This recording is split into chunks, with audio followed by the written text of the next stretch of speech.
greatest fights of all time, in every fight that's ever happened. But you look at those two separately, and you know, it wasn't their night tonight, and it wasn't an exciting fight. Win against Anthony, but here I am with a broken jaw, learning the hard way. I'll heal. Just happened. What you just saw was, yes, Jake Paul finding out there's levels to this game. Yes, Anthony Joshua not having the greatest performance of all time, but him doing exactly what he had to do, what he needed to do for boxing, what he needed to do for himself. The internet reacted instantly when Jake Paul went down in his long-discussed fight with Anthony Joshua. Attention quickly shifted to Dana White. The UFC president, who has openly criticized Paul's boxing journey for years, didn't need to say much. His expressions and short comments spoke for themselves. Many felt White was proven right as elite heavyweight power met social media hype. Jake Paul's confidence suddenly collided with reality, and millions watched the moment unfold. For my own credibility, I've got to knock you out, but I've got to try and knock you out where I'm not hurting you as much as what I could if I unleashed. Yeah. And with the punch you said that he landed, it's not his best punch, it's his most powerful punch, right? Yep. And he's shattered his jaw in 2 places, right? So Anthony Joshua gets his 70 million, whatever it is. But I think he's sitting there thinking, thank God for that. Thank God. On a human level, I've come out, all right, I've sort of, not reputation, but I haven't hurt him as bad as what I could have. There should be an awful amount of people breathing a massive sigh of relief. Anybody that put that fight together, athletic commissions, like you said. It wasn't a fight. No, it wasn't at all. Like you said, it was a prize fight. It was an event. If Anthony damages him, he's got to live with that for the rest of his life. Absolutely. That's a lot of stress to deal with, you know what I mean? So I'm sure he's bleeding inside the relief. The team that have put him in there, that have negotiated that for him, but the authorities that put that on and commissioned it as a proper boxing match, I've no doubt. Does that go on his... Because yeah, it's a professional boxing. Do you know what? If I was Anthony Joshua, I would be saying, I don't want that on my record. But for the credibility of them putting the fight on, they would have said to him, no, we've got to say this. It's been commissioned. It's going to be a proper fight. And yeah, I found it... I love my boxing, but I just find the whole thing really, really unedifying. You said about get followers. You mentioned Tommy Fury. Tommy Fury is nowhere near his level of getting like a British title fight or whatever. Nowhere near. So it's basically he's like... Beat Jake Paul. Well, oh yeah, sorry, yeah, beat Jake Paul. But so but what I'm saying is that's 100. I stand by that, and I think Tommy would admit that. You know what I mean? To become a British champion is a very prestigious thing to do, and I think he would struggle to do that. But I think when I was reading, he got... After Anthony Joshua stopped Jake Paul in the 6th round of their heavyweight fight, the combat sports world stayed locked on the aftermath. Paul was taken to the hospital with a serious jaw injury. Reports said the damage was severe enough to require surgery, including titanium plates and dental work. The injury quickly became a major talking point across boxing and MMA circles. Oh, Jesus. That's a fucking bad idea. That's a bad idea. But let me tell you what. A lot of people watch that one. Will you watch it? Sure. You know what everybody's tuning in for on that one.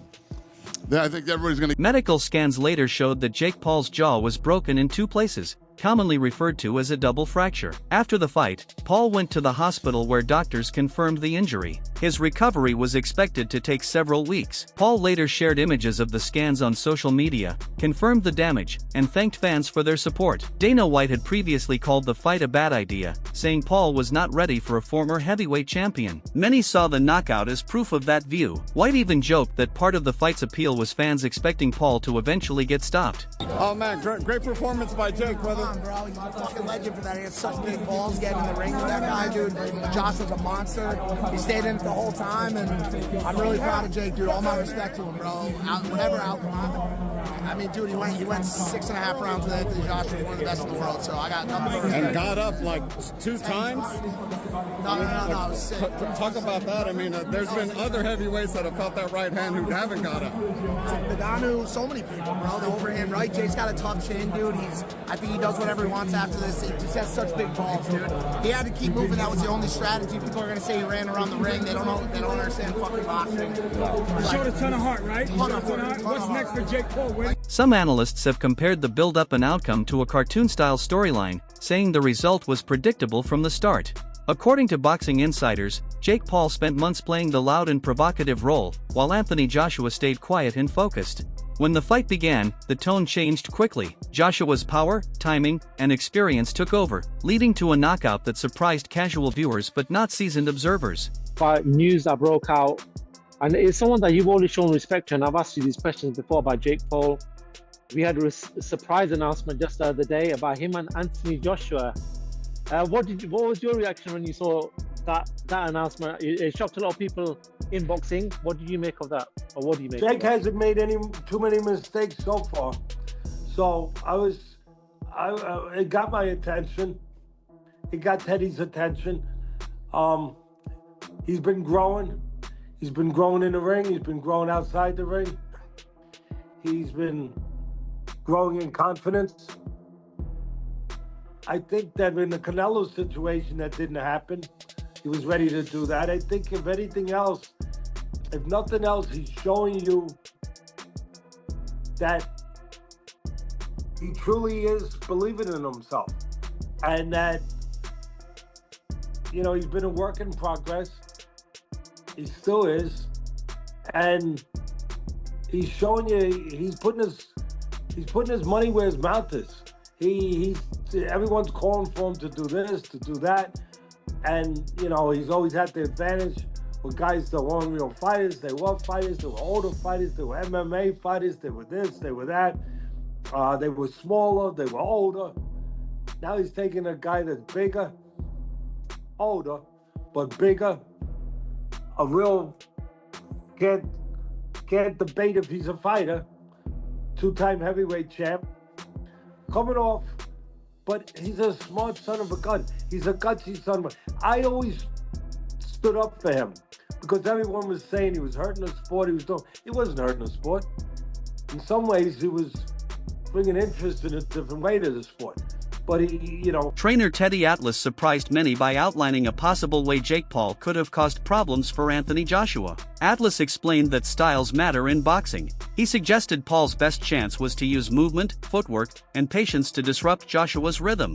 Atlas said Paul could try to stay mobile, avoid exchanges, and look for a surprise right hand if Joshua overcommit. It wouldn't have been flashy, but Atlas believed an evasive approach was the only realistic path to an upset in an 8-round fight. Anthony Joshua. Paul was sturdy for the first couple of rounds, but as the fight went on, the more experienced Joshua began to take control. After continuously connecting in the 5th round, it was only a matter of time before it was over. In the 6th, Joshua went on to knock out Paul with a big right hand.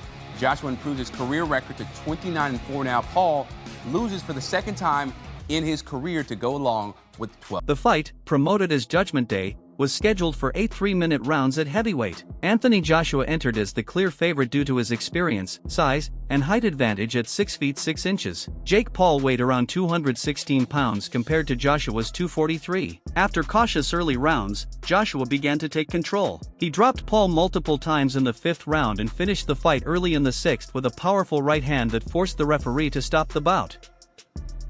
Some people believe in fairy tales. Whoever believed that Jake Paul was going to win, that was an absolute fairy tale. I've got a friend in a group message that said, I just put $20 on Jake Paul to win. I was like, bro, you just wasted your money. There was never a world in which Jake Paul was going to beat Anthony Joshua. It was always a matter of how the fight would end. So I watched all the pundits talking about the fight, even Rosendo, my boxing coach. I was like, does Anthony Joshua represent boxing? Everybody from that world felt like Anthony Joshua was representing boxing. And as the fight started to go on, first off, he was representing boxing, so they wanted him to get the job done. All right, first and foremost. You can't lose to a guy that's perceived to be a YouTuber, even though today, Jake Paul is more boxer than YouTuber. I've said this time and time again. When you have resources, when you can spend $1 million a year on training camps, housing, food, coaches. This is not recreational anymore. He's a boxer. He's just not a boxer at that level. I ran into his brother in New York City, and I said to Logan, what parameters are in place, Logan? What safeguards do they have to make sure that Anthony Joshua doesn't hurt your brother? He said there are none. He goes, they're going to just straight fight. So in that regard, you got to give credit Former UFC champion Daniel Cormier, who had expressed doubts before the fight, said there was never a realistic path for Jake Paul to beat Anthony Joshua. However, he did acknowledge Paul's toughness for lasting into the later rounds. Cormier said Joshua carried the fight until the finish and that it was always going to end with a clean punch. According to him, the difference in skill and power made the knockout unavoidable, even though Paul showed heart by staying on his feet as long as he did.